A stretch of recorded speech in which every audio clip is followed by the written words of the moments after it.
इमरान खान आप कह रहे थे कि बाहर निकलेंगे तो बड़े सारे डायनेमिक्स बदलेंगे जी। अब अगर 11 को ये हो जाता है तो क्या क्या होने वाला है पाकिस्तान में? अगर इमरान खान, मैं आज एक प्रिडिक्शन कर दूं आपकी शो में, अगर इमरान खान जेल से निकल जाता है और ये वापस इमरान खान को कुछ महीने जेल में नहीं डालते और इमरान खान आजाद इंसान की तरह घूम सकता है अगर पाकिस्तान में, पाकिस्तान की पॉलिटिक्स बदल देगा वो आदमी, कुछ चंद महीनों में बदल देगा। और ये भी मैं बता रहा हूं अमेरिका की तरफ से प्रेशर आया है। ये प्रेशर आया है कि तुमने एक बेगुनाह आदमी को जेल के अंदर डाल रखा है, इसको निकालो। कोई ये गलती ना करे समझने की कि आसिम मुनीर का दिल बदल गया और आसिम मुनीर अच्छा बेहतर इंसान बन गया। वो चोर था, चोर है, चोर रहेगा। Same for the Shahbaz Sharif and Nawaz Sharif, both of them. चोर थे, चोर हैं, चोर रहेंगे। 40 बिलियन दिया है 10 साल में, वो 4 बिलियन लेने के लिए कुछ तो करना पड़ेगा गौरव। बिल्कुल सर, बिल्कुल आप ठीक है। बिल्कुल बिल्कुल बिल्कुल। ये इमरान खान निकल गया तो मैं बता रहा हूं तबाही कर देगा इमरान खान पाकिस्तान के अंदर।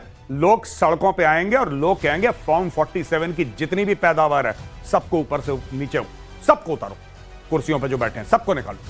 ये क्या है फॉर्म 47? साहब ये फॉर्म 47 ऐसा दिल का दर्द है, मैं आपको बता रहा हूं। बेसिकली क्या है, they have manipulated elections using so called constitutional means.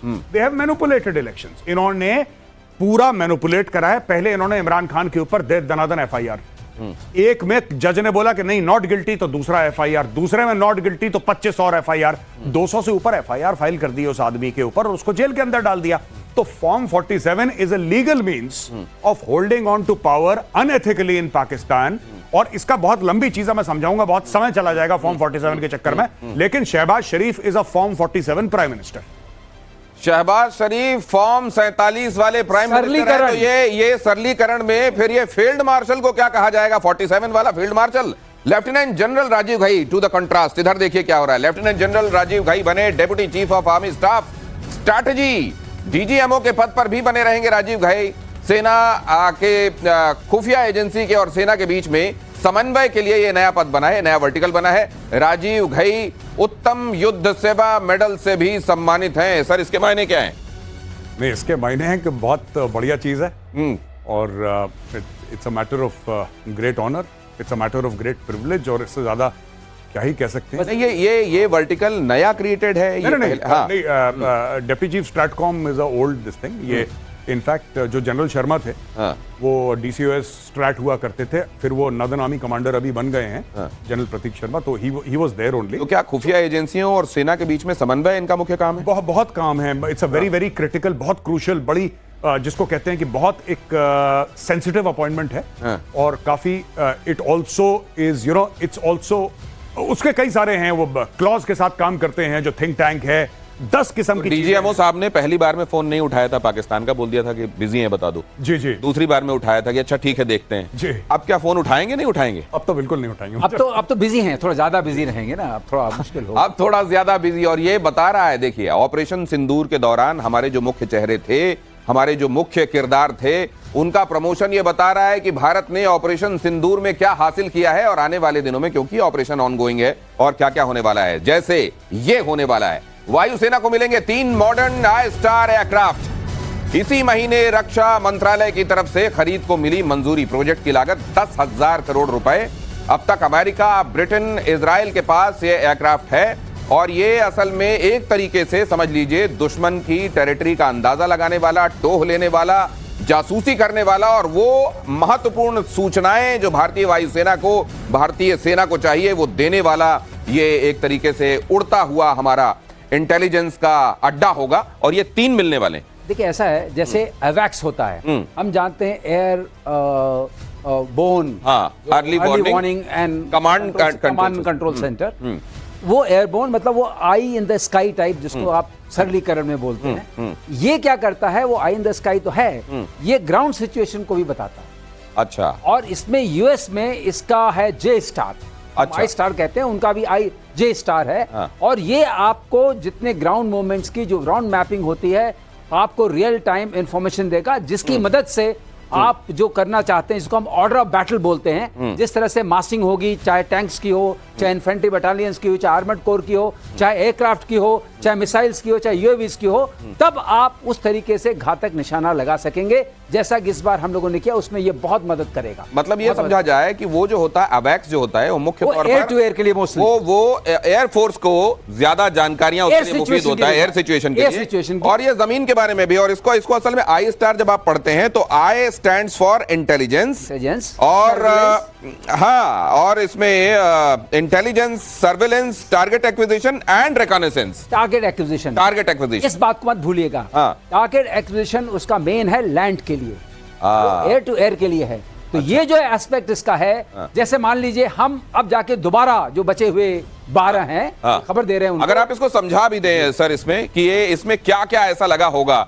In fact इसमें ये थोड़ा फेडेड है, अगर इसमें कुछ आपको समझ में आप देख रहे हैं कमेंट मींस कम्युनिकेशन इंटेलिजेंस, ये लाइन ऑफ साइट हो गया, अच्छा, ये इलेक्ट्रो ऑप्टिकल हो गया, एंड ये IR रेडार तो समझ में आ रहा है। एलओएस क्या है सर? ये एलओएस हो गया। दैट मींस ये सारी जो आपको लाइन ऑफ साइट के थ्रू मिलेगा, रेडार के थ्रू मिलेगा, कम्युनिकेशन के थ्रू मिलेगा, सैटकॉम के थ्रू मिलेगा, और सिगेंट भी होगा, इलेक्ट्रॉनिक इंटेलिजेंस भी मिलेगा। इस सबको मैप करके, जैसे मान लीजिए आपके नीचे रेडार्स हैं, रेडार्स रेडिएट कर रहे हैं, आपको इंफॉर्मेशन मिली। एयर डिफेंस बैटरीज है, रेडिएट कर रही है, इंफॉर्मेशन मिली। ये सैटकॉम मतलब सैटेलाइट कम्युनिकेशन। अच्छा, वो ऊपर से आ रहा है। आपने कमेंट, ये क्या है? Communication intelligence. एलओएस क्या हुआ sir? Line of site. Line of site, ये दो दिखाई दे रहे हैं मेरे को, एक सामने की तरफ और यहाँ लाइन ऑफ साइट। ये लाइन ऑफ साइट है। अच्छा, ये लाइन ऑफ साइट का क्या मतलब होता है सर? लाइन ऑफ साइट को जो चीज आप सामने से देख सकते हैं। अच्छा, सामने की तरफ। ओके, विजुअल जो होता है। ओके, और ये क्या हो गया? ये इलेक्ट्रॉनिक इंटेलिजेंस। ओके, और ये हो गया इलेक्ट्रो ऑप्टिक्स एंड IR,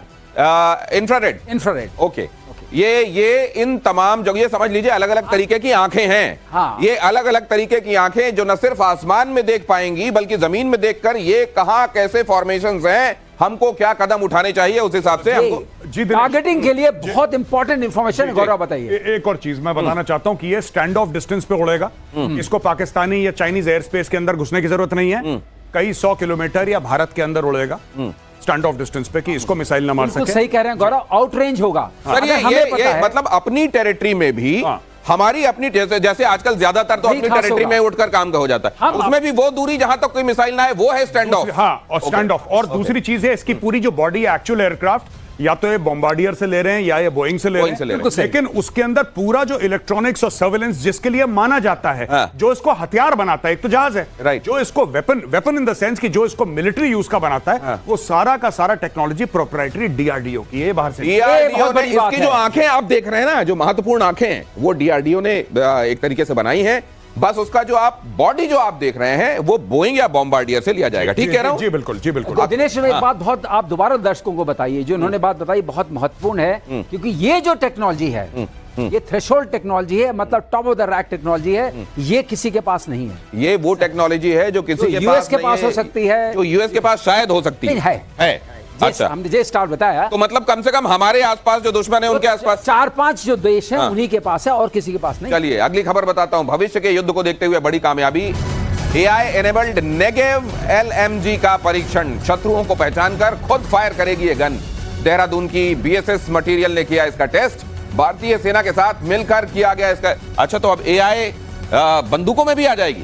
पता नहीं इन लोगों ने क्या करा है, ये तो मैं I read this news and I was very surprised. इसमें क्या है कि जैसे नेगेव है, Negev is an Israeli platform. अच्छा, ठीक है। तो ये तो मुझे एक मिनट, ये तो मुझे MMG दिख रही है जितना मैं देख नेगेव। इसको क्या प्लीज आप यहाँ बिग वॉल पे डालें, इसको थोड़ा और करीब से दिखाएं तो मेजर साहब को इसको देखने समझने में आसानी होगी।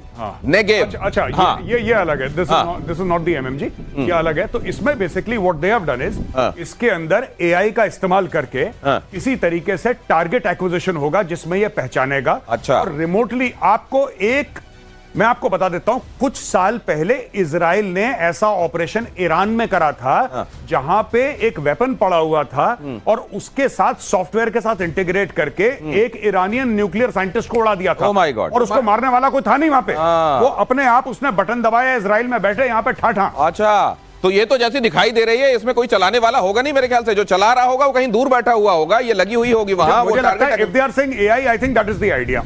अभी जो मैं देख रहा हूं, देखिए इसमें ये कारतूस के खोखे नीचे गिरते हुए दिखाई दे रहे हैं और चलता हुआ दिखाई दे रहा है, कोई आदमी नहीं दिखाई दे रहा है। इसका मतलब ये ऐसे ही चलेगी। दिनेश एक बैकग्राउंड में दे सकता हूं। हाँ। साउथ कोरियंस ने ऐसा ही लगाया है, उसको रोबो सेंट्री बोलते हैं। वो robo sentry, robo sentry, robot से अच्छा। रोबो सेंट्री हाँ। वन वो क्या करता है, उसके अंदर बहुत डिबेट भी उठी थी कि वो देखता है, समझता है, सोचता है, मारता है। ओके। आपका ऊडा लूप है। ऊडा लूप है। और मार देता है अपने आप। अच्छा। ये वहां लगा हुआ है, उनके जो एरिया जिसको बोलते हैं buffer zone between north Korea and south Korea, वहां ऐसा लगा हुआ है। अगर हमने ये लगा दिया, वो बहुत सक्सेसफुल और एक्सपेरिमेंट इसीलिए है। मार्शल श्रीवास्तव बार बार ये कहते हैं कि वो दिन जो पहले कॉन्टैक्ट वॉर होता था, जहां कुश्तियां लड़ी जाती थी, अब दूर दूर से क्या हो सकता है उसका वाला जमाना है। और यहीं पर इंटेलिजेंस का असल में एक तरीके से टेक्नोलॉजी का रोल है, और ये यहां पर रोल दिखाई दे रहा है। देखिए अपने आप चला करेगी शायद ये इस गन के बारे में और इंफॉर्मेशन आना बाकी है, लेकिन नेगेव का ये एआई वर्जन। अगली खबर, पुतिन का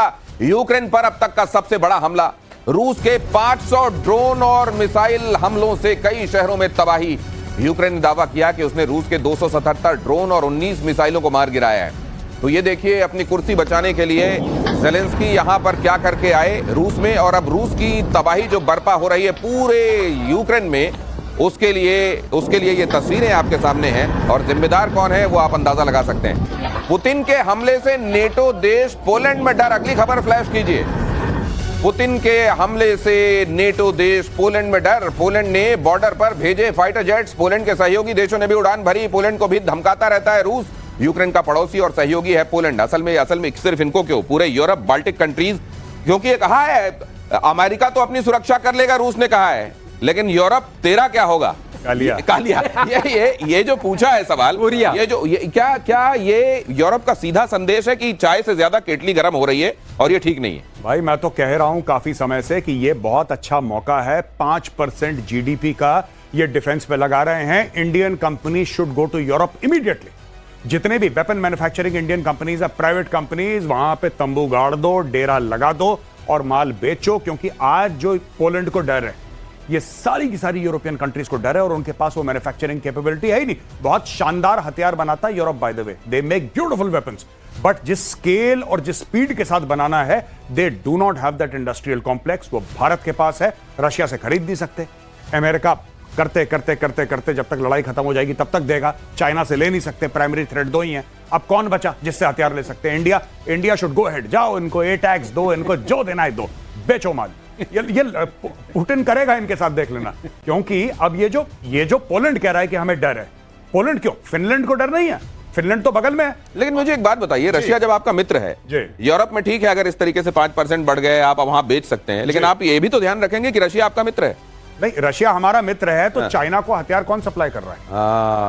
मतलब पाकिस्तान को दिया। देखिए, Pakistan also has got Russian weapons. ये काफी मुझसे भी सवाल पूछते हैं जब ये कहता हूं बेचो। लोग कहते हैं रूस आपका दोस्त है। बिल्कुल आपका दोस्त है, और मैं बहुत इज्जत करता हूं, I have a lot of love for Russia. पर रशिया को भी हमें बोलना चाहिए कि आप अपने वेपन चाइना को बेचना बंद करें, और आप अपने वेपन पाकिस्तान को बेचना बंद करें। सीधी सी बात है, हम उनको नहीं बेचेंगे जो आपके खिलाफ है, आप उनको मत बेचिए जो हमारे खिलाफ। गौरव, एक बात मैं ऐड करना चाहूं गौरव की बात में, वेपन बेचिए मत, टेक्नोलॉजी भी मत दीजिए।